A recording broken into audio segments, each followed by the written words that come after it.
Families అంటే 2 or 3 families ఉన్నాయేమో అనుకున్నాం, కానీ దేవుణ్ణి తెలుసుకున్న వాళ్ళు చాలామంది, ఎంతో మంది దేవుణ్ణి తెలుసుకుని ఇంత దేవుని గురించి తెలుసుకోవాలని ఆశతో ఎదురు చూస్తూ బాగా అసలు ఎంత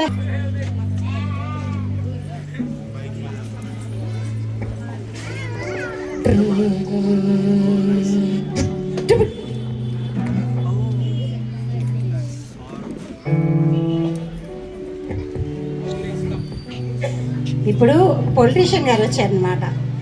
మీ ఏరియా ఎమ్మెల్యే గారు అనుకోండి, ఆయన ఏదో చేస్తున్నారు. మరి ఆ కింద పడిపోయిన మీకు హెల్ప్ చేస్తారా లేదో ఒకసారి చూద్దాము.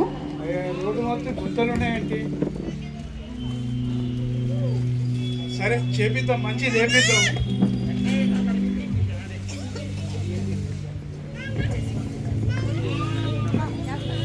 గుంతలన్నీ మంచిది చేపిస్తాము.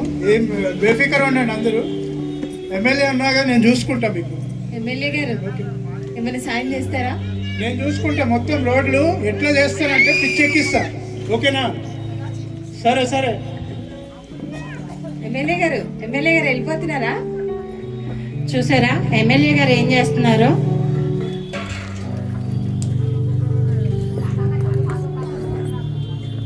ఇప్పుడు చూసుకుంటే ఇక్కడ గుంతలన్నీ ఉన్నాయి, ఒక ఆమె పడిపోయింది. మీరు ఇక్కడ చూసుకుంటే చూడండి, ఇక్కడ రోడ్స్ అన్ని బాగాలేదు. ఎమ్మెల్యే గారు వచ్చారండి, ఈ రోడ్లు ఎప్పటి నుంచో లోకల్ ఎమ్మెల్యే గారికి చెప్తున్నాం కానీ ఏం చేయట్లేదు. చాలా గుంతలు ఉన్నాయి, ఎంతో మంది పడిపోతున్నారు. చూడండి ఇప్పుడు మేడం చూడండి, ఇక్కడ కింద పడిపోయారు, చాలా దెబ్బలు తగ్గాయి. చూడండి మీరు చూసుకోవచ్చు, అన్ని దెబ్బలు ఉన్నాయి. కానీ ఈ రోడ్లు అయితే ఎవరు ఇంకా పట్టించుకునే లేరు. దాదాపు 1 year నుంచి ఇలానే ఉన్నాయి రోడ్స్. ఎవరు కూడా పట్టుకోవట్లేదు, ఎవరు కూడా పట్టించుకోవట్లేదు. సో మీరు లోకల్ ఉన్న వాళ్ళు మీరు ధర్నా చేయాల్సింది. మీ రోడ్లు వేయాలంటే మీరు ధర్నా చేసి మీరు ఏదో ఒకటి చేయాలని మీకు ఇప్పుడు చెప్తున్నాను.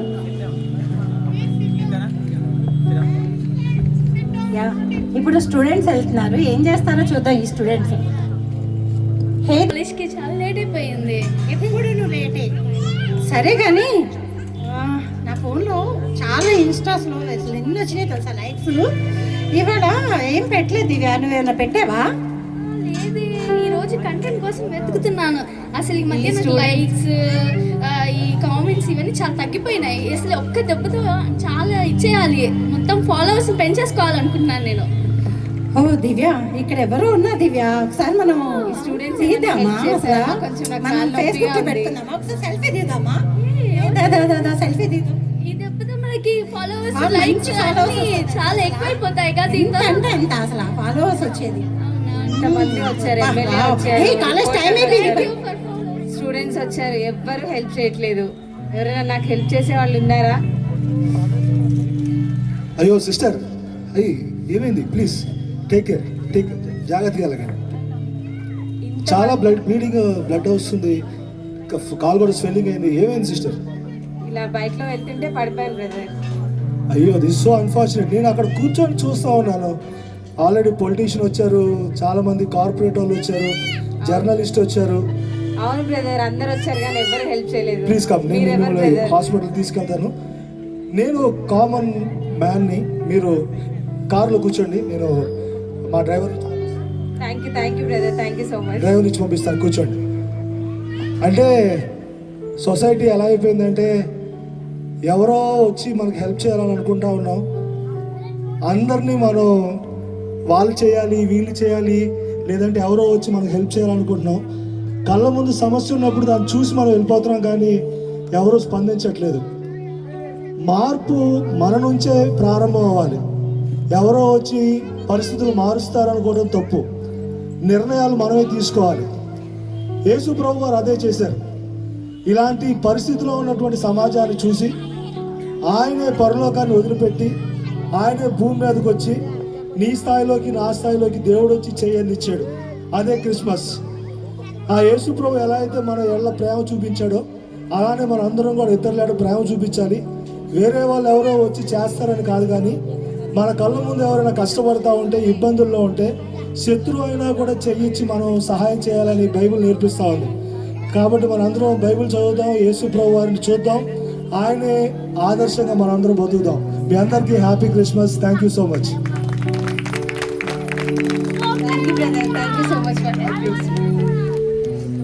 సో మీకోసం ఒక చిన్న సాంగ్ ఉంది, ఆ అన్న వాళ్ళు ఒక చిన్న సాంగ్ వేస్తారు. ఎంతమందికి సాంగ్ ఇష్టం ఇక్కడ? Okay, thank you. పెద్దోళ్ళు కూడా చాలామంది సాంగ్ కోసం ఇష్టంగా ఉన్నారు. యా సిస్టర్స్, మీరు అందరూ ఎవరెవరైతే సాంగ్ చేయాలనుకుంటున్నారో అందరూ క్లాప్స్ కొడితేనే వస్తారంట, ఎస్పెషల్లీ పిల్లలు. నా పిల్లలందరూ క్లాప్స్ కొడితేనే. సరిపోలేదంట. Okay, please come. So at least పిల్లలందరూ యాక్షన్స్ చేయాలి. ఒకటే సాంగ్ మీకు నేర్పిస్తాం. సో మీరు అందరూ నుంచోండి, చక్కగా అందరం కలిసి ఎంజాయ్ చేద్దాం. మీరందరూ కూడా పిల్లలు మీరందరూ కూడా అట్లా హెల్ప్ చేస్తారా అన్నలాగా? ఇందాక అన్నలాగా హెల్ప్ చేయాలి. Okay, wonderful. సో అక్క వాళ్ళు పాడతారు, మనందరం కలిసి ఆ డ్యాన్స్ చేద్దాం చక్కగా. సో మనం దేవుని రాజ్యం గురించి ఒక పాట పాడుతూ నేర్చుకుందాము. దాని గురించి అంటే దేవుడితో ఉంటే మన పరిస్థితి ఎట్లా ఉంటుంది, మన సిచ్యువేషన్స్ ఎట్లా ఉంటాయి, దేవుడితో ఉంటే మన ఆనందము, దాని గురించి ఒకసారి మనం పాట రూపంలో నేర్చుకుందాము.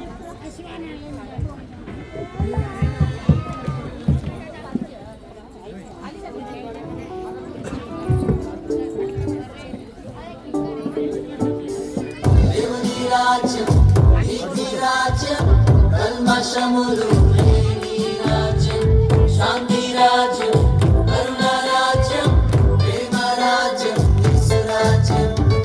దేవుని రాజ్యం, నీతి రాజ్యం, కల్మషములు లేని రాజ్యం, శాంతి రాజ్యం, కరుణ రాజ్యం, ప్రేమ రాజ్యం, యేసు రాజ్యం. సంతోషం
కల్మషములు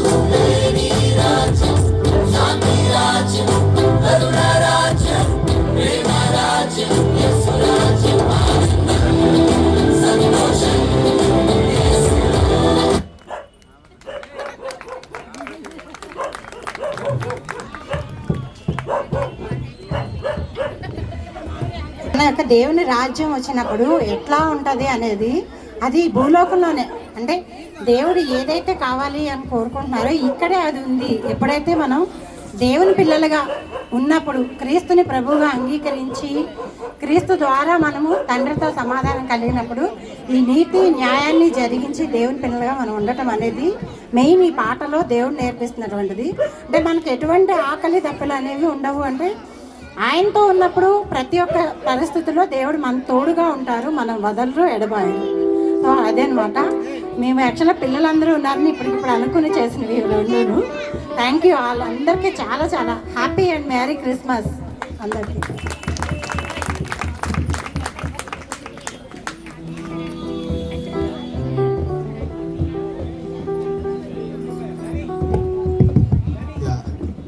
అందరికీ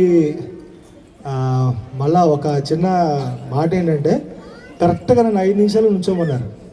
సో 5 నిమిషాల తర్వాత మీరు అందరూ గట్టిగా అరవాలి, నేను దిగిపోతా. ఓకే. సో యాక్చువల్గా దేవుడిని ఎవరైనా వివరించగలరా? దేవుడు ఎలా ఉంటాడు, దేవుడు ఏమేం చేస్తాడు మనం చెప్పగలమా? మన స్థాయి సరిపోదట దేవుడు ఎలాంటి వాడు అనేది. అలాంటి దేవుడు అత్యంత బలమైన వాడు, అత్యంత అందమైన వాడు, చాలా జ్ఞానం కలిగిన వాడు, ఎంతో అపురూపంగా, ఎంతో ఇష్టంగా, ఎంతో ప్రేమగా మనిషిని సృష్టించుకున్నాడంట. ఎవరిని సృష్టించుకున్నాడు? అందరు గమనించండి. 5 నిమిషాల్లో నేను దిగుతాను, మీరు నాకు సమాధానం ఇవ్వకపోతే 10 నిమిషాలు ఉంటా. ఓకే, వింటున్నారా? నా గొంతు బాగాలేదు, సో కష్టపడండి. దేవుడు ఇష్టంగా దేని సృష్టించుకున్నాడు? మనిషిని దేవుడు చాలా ప్రేమగా, అపురూపంగా, ఇష్టంగా, కోరికతో సృష్టించుకున్నాడంట. సృష్టించుకొని ఏమన్నాడంటే, మనం ఇద్దరం కలిసి చక్కగా జీవిద్దాం అన్నాడంట. దేవుడి దగ్గర ఉంటే ఏముంటుంది? ఏ బాధ ఉండదు, ఏ కష్టం ఉండదు కదా. అయితే మనిషి అన్నాడంట, నీతో నేను ఫ్రెండ్షిప్ చేయను అన్నాడంట.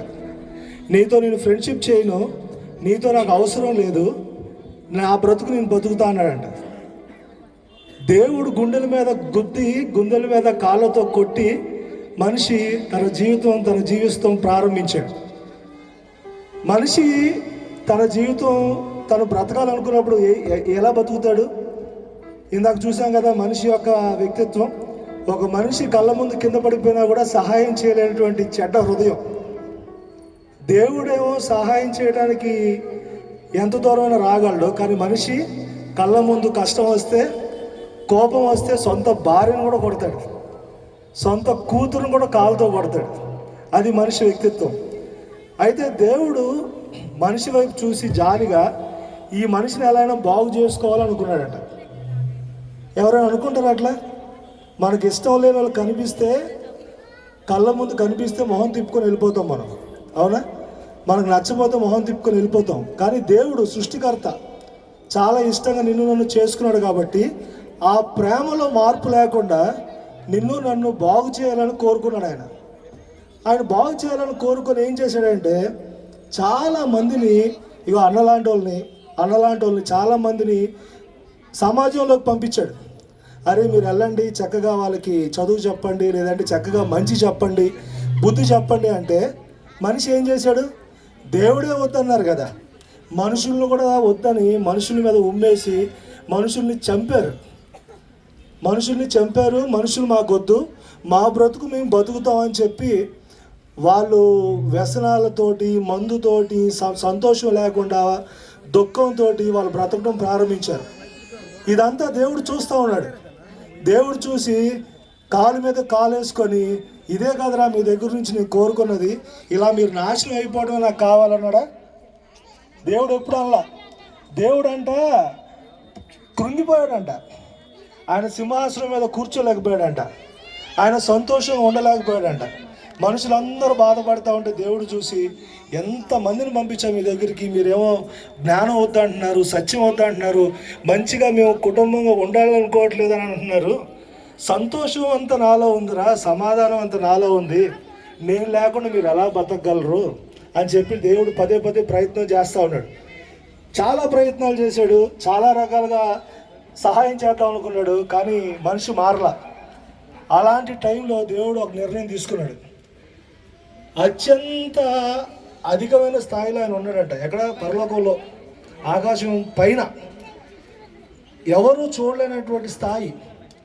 ఆ స్థాయి నుంచి దేవుడు చూస్తా నీకోసం నా కోసం చిన్న బాలులాగా దేవుడు తల్లి కడుపులోకి వచ్చాడట. గమనించారా? తల్లి కడుపులోకి వచ్చి మన మధ్యలో పుట్టి ఇలాంటి ఒక వాడలో, బెత్లెహేమ్ అనేటువంటి ఒక ప్రాంతంలో చిన్న పశువుల పాకలో పుట్టాడంట. అదే క్రిస్మస్. ఎందుకోసం దేవుడు అలా తను తగ్గించుకున్నాడయ్యా అంటే నిన్ను నన్ను కాపాడుకోవడానికి, నిన్ను నన్ను బాగు చేయడానికి. అలాంటి దేవుణ్ణి, అలాంటి మంచి వ్యక్తిని, అలాంటి సృష్టికర్త అయిన దేవుణ్ణి వద్దనుకున్న ప్రజల్ని ఏమనాలి? జ్ఞానం లేని వారు అనాలి. సో దేవుడు ఏమన్నాడంటే, నా ప్రజలందరూ జ్ఞానం లేకుండా నాశనం అయిపోతున్నారు, వాళ్ళకి జ్ఞానం కావాలి అని చెప్పి ఆయనే నేర్పించడానికి మన మధ్యలోకి వచ్చాడు. అదే క్రిస్మస్. ఈరోజు క్రిస్మస్ అంటే ఏంటి? పాటలు పాడుతున్నాం, డ్యాన్స్లు వేస్తున్నాం. క్రిస్మస్ అంటే ఏంటంటే దేవుడు తనకున్నటువంటి అన్ని కంఫర్ట్స్ని, లేదంటే ఆయన స్థాయిని తగ్గించేసుకొని ఇవాళ పిల్లోళ్ళలాగా వచ్చాడు బెత్లెహేంలోకి. వచ్చి మనతో పాటు నడిచి, మనతో పాటు చేయి పట్టుకొని ఎలా బ్రతకాలో నేర్పించాడు. అలాంటి దేవుడి గురించి మనం తెలుసుకోవడానికి చక్కగా మనకి చర్చెస్ ఉన్నాయి, సండే స్కూల్స్ ఉన్నాయి, సాంగ్స్ ఉన్నాయి, బైబిల్స్ ఉన్నాయి. మీ అందరికీ చక్కటి ఫ్రెండ్స్ ఉన్నారు ఇక్కడ. సో ఆ దేవుడి గురించి తెలుసుకోవడానికి ఇది ఒక మంచి అవకాశం. మీరు అందరూ కూడా ఆ దేవుడికి నేనంటే ఎందుకు అంత పిచ్చి అనేది మీరు ఒకసారి ఆలోచించాలి. అది తెలుసుకోవాలంటే మీరు చర్చ్కి వెళ్ళాలి, వాక్యం చదవాలి, ఆయన ఏంటో మీరు తెలుసుకోవాలి. ఓకే? సో దేవుడట ఎలాగైనా ఈ మనిషిని కాపాడుకోవాలని చెప్పి ఆయన ప్రాణం పెట్టడానికి కూడా వెనకాడలేదట. సో నేను ఇంకెక్కువ వివరించను, కానీ క్రిస్మస్ అంటే ఏంటంటే దేవుడే నీకోసం నా కోసం మన మధ్యలోకి రావటం. హల్లెలూయా. సో అంత గొప్ప దేవుడు నీకోసం నా కోసం వచ్చాడంటే మనం ఎంత విలువైన వాళ్ళం, చాలా విలువైన వాళ్ళం. మనం విలువ లేని వాళ్ళం అనుకుంటాం. విలువ ఎక్కడి నుంచి వస్తుంది అంటే దేవుడి దగ్గర నుంచి వస్తుంది. మనం ఉండే ఇల్లు మనకున్న చదువు, మనకున్నటువంటి తెలివి, మనకున్న బట్టల నుంచి కాదు. సో దేవుడు లోకాన్ని ఎంతగానో ప్రేమించాడు. దేవుడు మనందరిని ఎంతగానో ప్రేమించాడు. మిమ్మల్ని అందరినీ దేవుడు ప్రేమిస్తున్నాడు. మనందరం కలిసి ఆ దేవుడు ఎవరో తెలుసుకోవడానికి ప్రయత్నం చేద్దాం. మీ అందరికీ హ్యాపీ క్రిస్మస్. దేవుడు మన మధ్యలో ఉన్నాడు, ఆయన మనకు సహాయం చేస్తాడు. Thank you so much. Thank you.